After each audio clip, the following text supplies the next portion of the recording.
മുഖ്യമന്ത്രി ആവാൻ ആവശ്യപ്പെടുകയാണെങ്കിൽ ഞാൻ KPCC പ്രസിഡന്റ് സ്ഥാനവും MLA സ്ഥാനവും രാജിവെക്കുന്നതാണ്.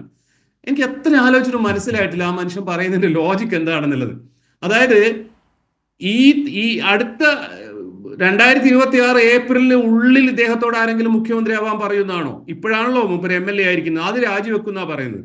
ഇനി 2026 തെരഞ്ഞെടുപ്പ് നടന്നതിന് ശേഷം സണ്ണി ജോസഫ് MLA ആവുകയും UDF ഭൂരിപക്ഷം കിട്ടുകയും എന്നിട്ട് സണ്ണി ജോസഫിനോട് മുഖ്യമന്ത്രി ആവാൻ ഹൈക്കമാൻഡ് പറഞ്ഞാൽ അദ്ദേഹം MLA സ്ഥാനം രാജിവെക്കുന്നത് എത്ര ആലോചിച്ചിട്ട് മനസ്സിലാവാത്ത കാര്യമാണ്. ഇതിനു മുന്നേ ഒരിക്കലും സണ്ണി ജോസഫ് ഇങ്ങനെ ഇത്ര അബ്സേർഡ് ആയിട്ട് സംസാരിക്കുന്നത് നമ്മൾ കേട്ടിട്ടില്ല. അപ്പോൾ BJPയുടെ സംസ്ഥാന പ്രസിഡന്റ് ആകുന്ന പോലെ തന്നെയാണ് KPCC പ്രസിഡന്റ് എന്നുള്ള വളരെ എന്താ പറയുക ഇൻസെക്യൂർ ആയിട്ടുള്ള ഭയങ്കര ന്യൂസെൻസ് ഉണ്ടാവുന്ന ഒരു സീറ്റിൽ ഇരിക്കുമ്പോൾ ഇവർക്ക് ലോജിക്ക് സംസാരിക്കാൻ പറ്റില്ല എന്നുള്ളത് പലപ്പോഴും. സണ്ണി ജോസഫിന്റെ മുകളിൽ സണ്ണി ജോസഫ് വലിയ നേതാവാണെന്ന് അംഗീകരിക്കാത്ത ഒരു 10 തല മുതിർന്ന നേതാക്കളെങ്കിലും കേരളത്തിലെ കോൺഗ്രസിലുണ്ട്. അവരുടെ പേര് എന്നെക്കാളും വിശദമായിട്ട് അറിയുന്ന 1-2 പേര് പാനൽ ഉണ്ടെന്നുള്ളതുകൊണ്ട് ഞാൻ എണ്ണുന്നില്ല.